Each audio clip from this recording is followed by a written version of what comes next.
iSARMs.com, the #1 place to learn about SARMs online. Welcome everyone, Dylan Gemelli here today with a brand new video for you.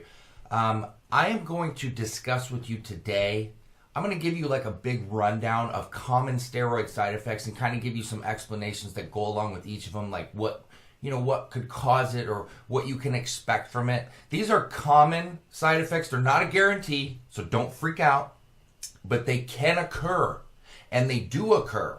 So I just want everybody to be aware of what they are and what to look for. But like I said, don't panic, don't freak out or anything of the sort. But it's just like when you go to the doctor, they tell you, well, this could happen or this could. It may not be likely, but it could. So I have to let everybody know. It's just part of it and you should want to know.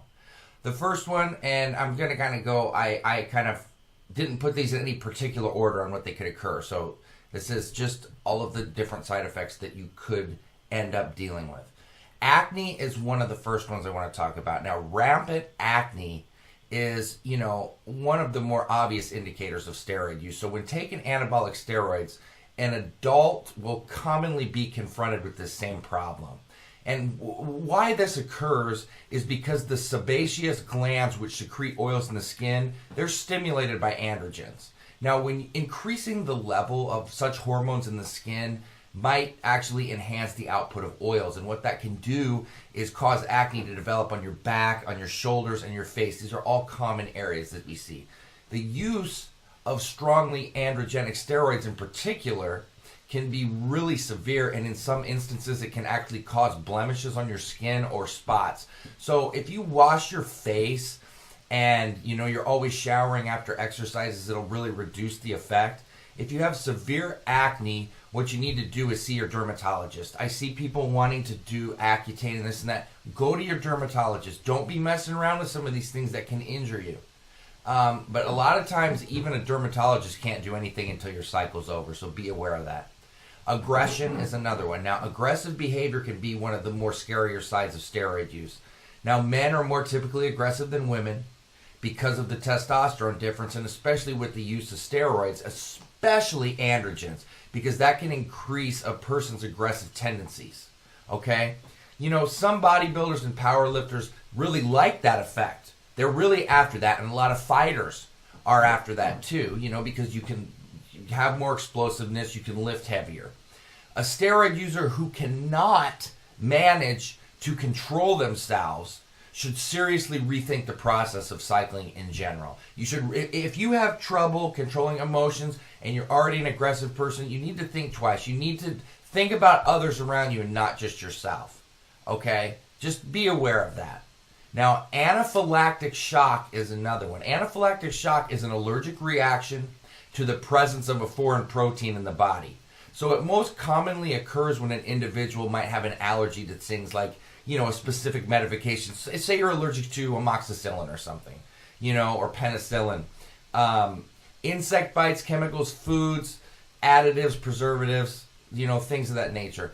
This is a sometimes fatal disorder, and what happens is smooth muscles are actually stimulated to contract, which may restrict a person's breathing.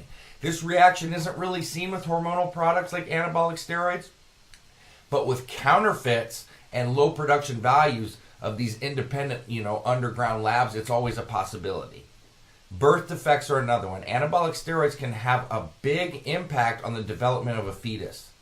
Adrenal genital syndrome in particular is a very disturbing thing that can occur, and it's when a female fetus can develop male reproductive organs. Women should not use anabolic steroids or other medications that may be harmful to the fetus, and you always need to check with your doctor first. Blood clotting is another. Now, the use of steroids is shown to increase prothrombin time, or the duration it will take for a blood clot to actually form. Okay, so this basically means that while an individual is actually using and taking steroids, they may notice that it takes slightly longer than usual for a small cut or a nosebleed to actually stop bleeding. Now, realistically, the changes in clotting time are not really that dramatic at all. So, generally people are usually only concerned with the side effect if they're kind of planning for a surgery or something of that sort. Cancer is another one. Now, it's a popular belief that steroids can give you cancer. That is actually very, very rare in a phenomenon. Since anabolic steroids are a synthetic version of a natural hormone that your body can metabolize quite easily, they usually actually place a very low level of stress on the organs. In fact, many steroidal compounds are actually safe to administer to an individual with a diagnosed liver condition with little adverse effect. The only exception to that is your C17 alpha alkylated compounds. Those are your methylated oral steroids. You're thinking like Anadrol, Winstrol, D-Bol, T-Bol, Anavar. These are the ones that obviously can cause liver problems and could possibly, unlikely, but possibly lead to liver cancer. It would be a rare circumstance. Cardiovascular disease is another one. As mentioned earlier when I was discussing things, the use of anabolic steroids may have an impact on the level of LDL, which is your low-density lipoprotein. And it could affect your high-density lipoprotein and total cholesterol values. So as you probably know, HDL is considered the good cholesterol because it can act to remove the cholesterol deposits from the arteries. LDL has the opposite effect, aiding in the buildup of cholesterol on the artery walls. Now, the general pattern seen with steroid use is a lowering of HDL concentrations while total and number of LDL increases. Depression is another one. And I've seen this happen to quite a few people, and it's not like it's uncommon. Steroid use is going to obviously have an effect on your hormonal levels in your body.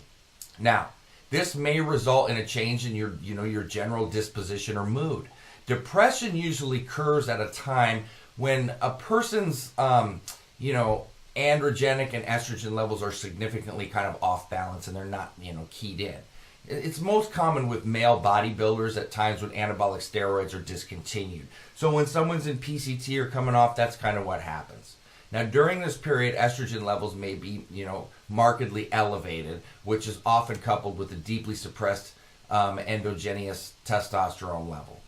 Now, gynecomastia is another one that I'm sure you're familiar with. Gynecomastia is basically the medical term for developing female breast tissue.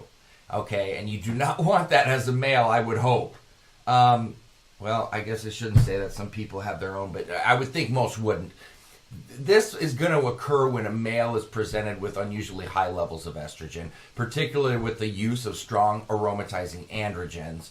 D-Bol is going to be one that converts to estrogen at the highest rate. Trestellone is another one, and obviously testosterone converts to estrogen. Now, the excess estrogen can actually act upon receptors in the breast and stimulate the growth of mammary tissue. Now, if left unchecked, this can actually lead to an actual obvious and unsightly tissue growth under your nipple area. And in many cases, you can actually take on, that feminine female appearance that you absolutely do not want, okay? Hair loss is another that you have to be aware of. If you're using androgenic steroids, they can negatively impact the growth of your scalp hair. Now, the most common form of male pattern hair loss is actually directly linked to the level of androgens in such tissues, most specifically the stronger DHT metabolites of testosterone. The technical term for the type of hair loss is an androgenic alopecia. And what that means is it's the interplay of both the male androgenic hormones and a genetic predisposition in bringing about this condition. High blood pressure is another one that really scares me, especially because anytime you're talking about the heart, it's scary. Anyone using anabolic steroids is going to notice a rise in blood pressure during treatment. And it's often associated with the use of steroids that have a high tendency for estrogen conversion, so Test and D-Bol especially, and with your methylated oral steroids as well. You just have to be very careful and aware of it. You should be supplementing things like hawthorn berries, CoQ10, things like that. Immune system is another one. The use of anabolic and androgenic steroids has actually been shown to produce changes in the body that may impact your immune system, and they can be both good and bad. During steroid treatment, for instance, many athletes find they are less susceptible to viral illnesses. Kidney issues are another one, as well as liver issues, and this generally occurs with the use of methylated oral steroids.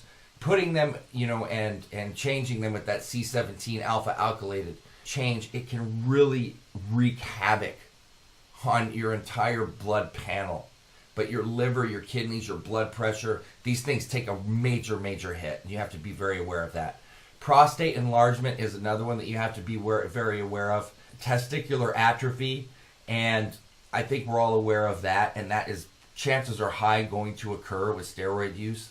And water and salt retention is another one, and that generally occurs from the rise in estrogen that happens. So that's a rundown of your basic and most common steroid side effects that are basically common that could happen with any steroid. Each steroid has their own side effects that are more prominent than others, as you know, but these are the most common that could happen with anything. So, Dylan Gemelli, signing off. iSARMs.com, the #1 place to learn about SARMs online.